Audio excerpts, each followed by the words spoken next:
We begin to take a look at 6.2 tissues. We've looked extensively at the cellular biology, and we know that cells come together and they create what we call layers of tissue. They're very specialized tissue because each cell in itself is specialized. And so tissue is a collection of similar cells. These are very specialized cells that perform a particular function. And why are they able to perform a particular function is again because the cells are very specialized in their own function, in their very particular function. For example, a heart is a cardiac muscle or cardiac tissue built from cells that are tuned to contract. And so those cells then will combine to make that very particular function of contracting and functioning together in that rhythmic fashion. So those types of tissue, and so tissue is a collection of similar cells that perform a particular function. Each tissue has a specific function and can be recognized by its characteristics, appearance. So not only is it functioning in a particular way, but its appearance also gives us indication of what the tissue's purpose is, how the tissue is designed. We look at body tissues are composed of large amounts of water along with various other substances.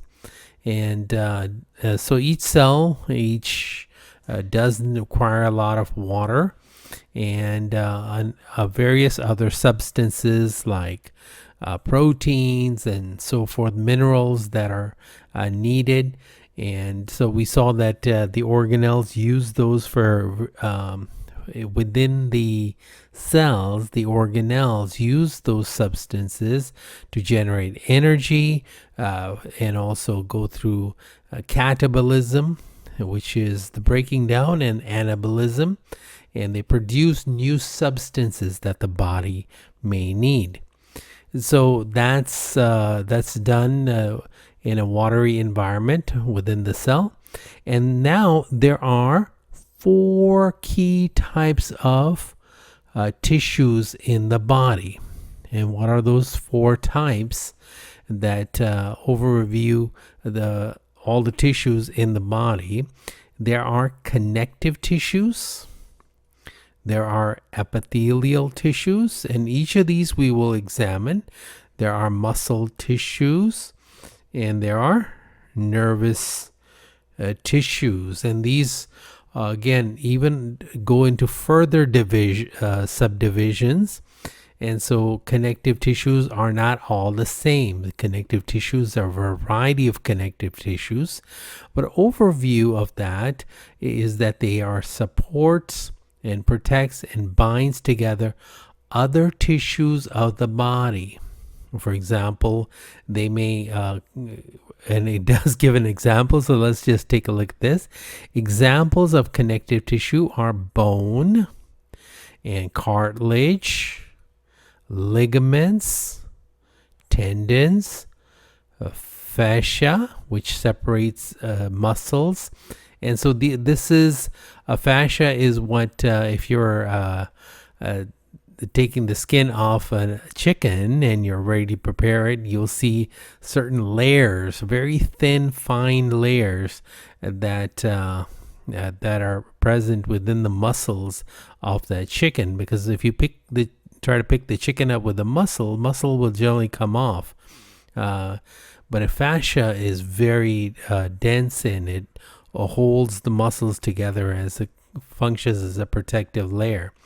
And again, we'll look into these things, but when we talk about connective tissue, bone, cartilage, ligaments, tendons, then we have fat, the adipose tissue. What makes it connective is that it's spread out through the body. And so also we know that blood is also a connective tissue. Why? Because it goes throughout the whole body and is spread out to give body the nutrition and flows through the body. So it connects number of body functions together, and so in that sense it is a connective tissue. And so even though it is liquid and flowing, and then also adipose tissue is a connective tissue, and that which gives smoothness and contour to the body. Throughout the connective tissue, we do also have fibers. So what kind of fibers do we have? We have collagen fibers and we have elastin fibers. These are the protein fibers that are located in the connective tissue, and so those fibers work alongside with the connective tissue. And so wherever there's connective tissue, we'll also see these protein fibers dispersed amongst that connective tissue. All right, let's take a look at epithelial tissue. Is a protective covering on the body surfaces. The key example is skin, mucous membranes, and the lining of the heart, digestive and respiratory organs, and the glands. We all know what a skin looks like, but this epithelial tissue, variety of different epithelial tissues exist in the body, and they are lining things. And we know that they line up on the skin, but they also line up in the mucous membranes, the heart, digestive, respiratory organs, and glands. And so they do function in secretion, in the process of secretion as well. So there are glandular epithelial tissues as well. Then we have muscle tissues, and the key component or the key purpose is contracts and moves the various parts of the body. We all know what a skeletal muscles are that help us to move. We walk. We also walk or do our work with our hands and moving our hands and fingers. And so these muscle tissues do work in that. But then we also have other variety of muscles. We have smooth muscles, and smooth muscles function in the in our stomachs, in our intestinal linings, and so a variety of smooth muscles there. We do have cardiac, which is our heart muscle, and that contracts. The other kind of muscle we have, again, we just did talk about skeletal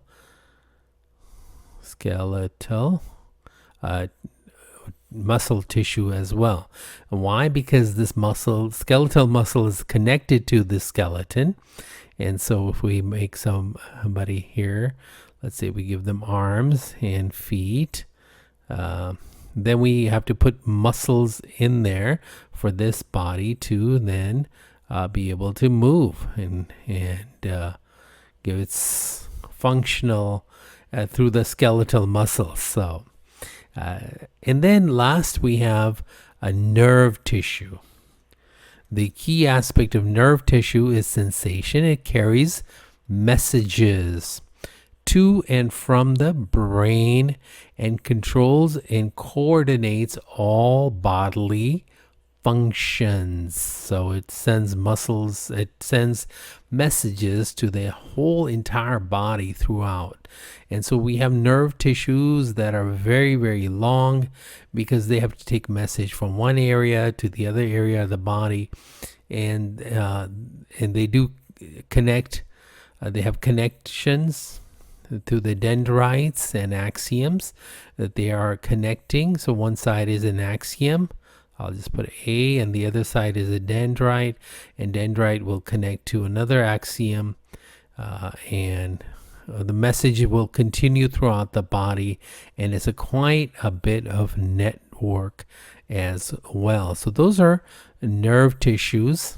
And then nerve tissue is composed of special cells known as neurons, which make up the nerves, brain, and spinal cord.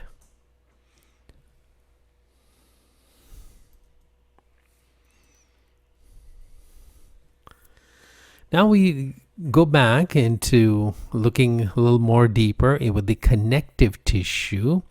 And again, it supports, protects, and binds together other tissues of the body.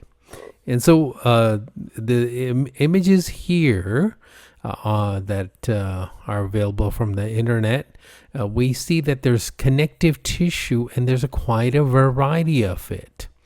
There is, you see a network of subdivisions of this connective tissue, and they have very specific names. And the reason is because throughout the body, for example, bone and blood is connective tissue. Cartilage is another one, because that is spread out through throughout the whole body and does its function of support and connection.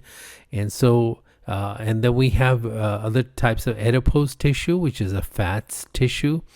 And then we have loose connective tissue and dense connective tissue. So loose, and so loose is basically loose, and then we have dense, which is very thick type of connective tissue. So these are definitions, or these are the properties of a connective tissue. And so connective tissue is subdivided in that manner.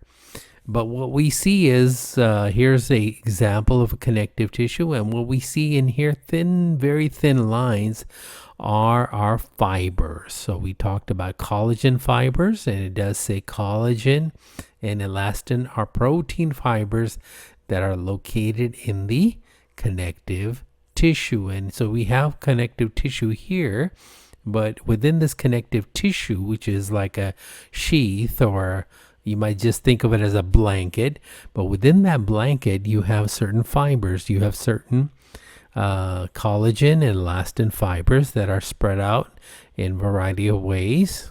And the whole concept here is to support and give it some density and give it some strength. That's the concept here. And here, this is an example of that we have within the bone. We have certain connective tissue that's there, and cartilage is there. And then we also, in the muscles, we have different types of connective tissue. And within the muscles, we also have the adipose tissue. That's also the layers, the muscles with a certain amount of fat. And so that's the connective tissue. And the key point here is that connective tissue is quite vast in its functioning, in its properties, and its composition. Then here's another image of the connective tissue.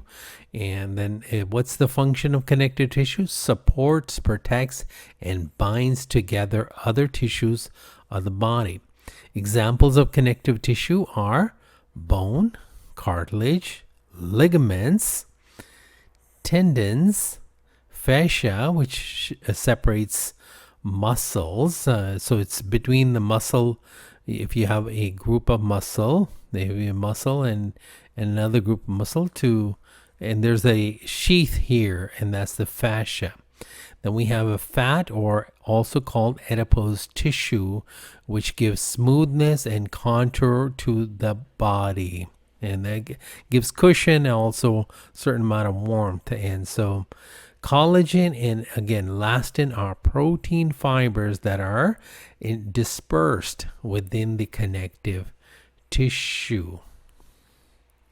And then on this picture, we see a variety of we see loose tissue, loose connective tissue, and we do see dense connective tissue. And then there's adipose, and there's elastic and dense collagenous. And what we see is there's quite a variety of different types of connective tissue. And so also in the bone, we see that there's a bone is everywhere, so that's a connective tissue. And then the blood, which flows throughout the whole body.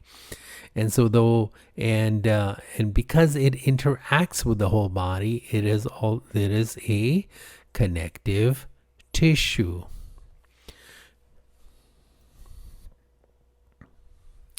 Next thing we look at is the epithelial tissue. It is the protective covering on the body surfaces. Examples are skin, mucous membranes, the lining of the heart, digestive and respiratory organs. And we also have glandular epithelial tissues. On the right side, we see that we have a variety of epithelial tissues, but the commonality between these epithelial tissue is this. There's three types. There's the squamous epithelial tissue, we have cuboidal, and then we have columnar. And so squamous are very pancake-like, so we have very squished together, and they have proteins, or they may have some organelles within themselves, depending on where they are, but they're very, very thin. So those are called squamous. Then we have cuboidal. Cuboidal are more like cubes. And so those function within, mostly within the glandular type of, where glands are located. So if you have a gland like this, that is going to be secreting, let's say sebaceous glands, then what's lining there is your cuboidal type of epithelial cells, and they will then produce the mucus, or the sebaceous or sebum. They will produce that, and which will be secreted. And so, and then the third type of epithelial tissue, or the form of tissue, is called the columnar. Columnar are long, elongated. So columnar are the elongated cells, and their key function is support and to strengthen certain areas. And so these types of three types of tissue, epithelial tissues you'll find is squamous, which are squished, cuboidal, which look like a cube, and then you have columnar. And so even in the images here, we see squamous, squamous, squamous, and again there's simple, and then stratified squamous, but there again squamous. And then we see cuboidal, and a variety of cuboidal, stratified cuboidal. Then we have columnar. So, and then there are cells that are glandular type of epithelial, and their function is to function in a gland, and that is to do secretions. And so quite a variety of epithelial tissues there. Now we move on to the muscle tissue, and their key aspect or key function is muscle tissue. They contract and move the various parts of the body. So we have the kind of muscles we have. We have what we call striated muscles, because first of all, we see that they have striations. And the striated muscles are what we call skeletal muscles, because they are like little pistons, and they move and contract. And so that's why they're like little, you might just call it a little spring. And so they use the calciums type of pumps that allow the muscle to either contract or to relax. And so that's your striated muscles. Then you have cardiac muscles that also are striated, but they're a little elongated, and they're intertwined in a slightly different way. And their key aspect is to then do lots of contraction, and they cannot go into like, for example, our skeletal muscles.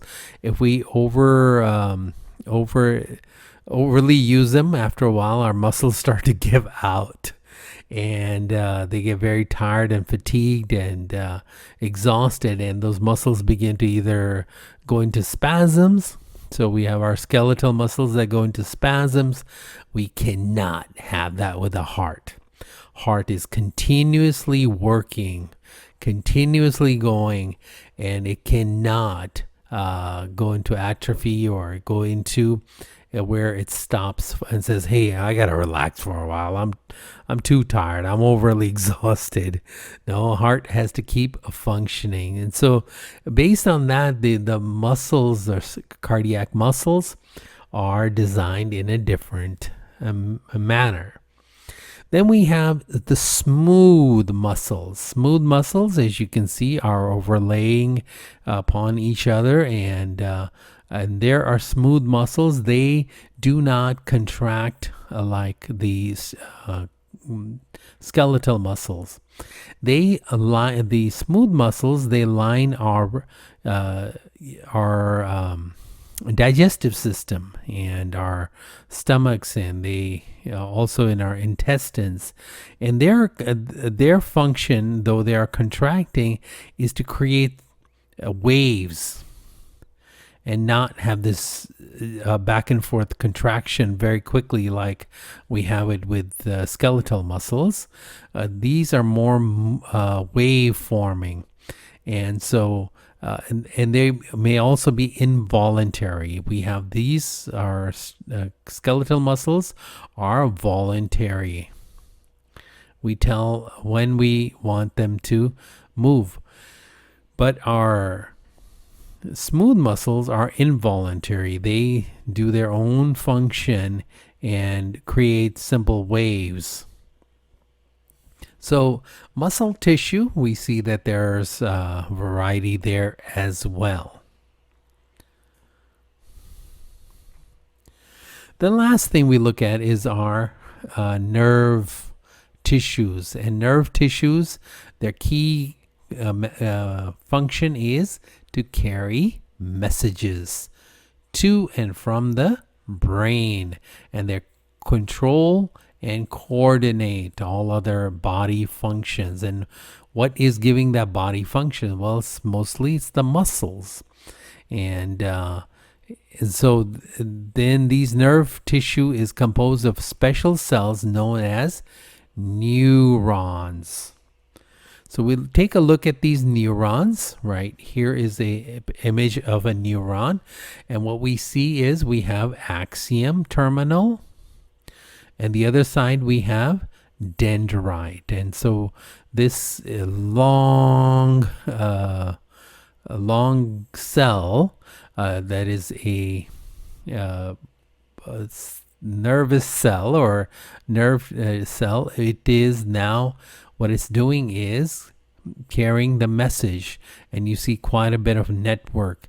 And so these dendrites are then connected to either muscles, or they're connected to other neurons as well. So we have a neuron network, and we see that neuron network in this image where one is connected to another, and they cross link here and are then able to spread the message and send the sensation to various parts of the body.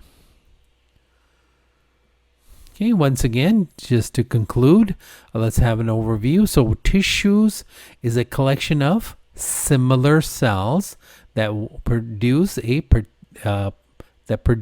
tissues.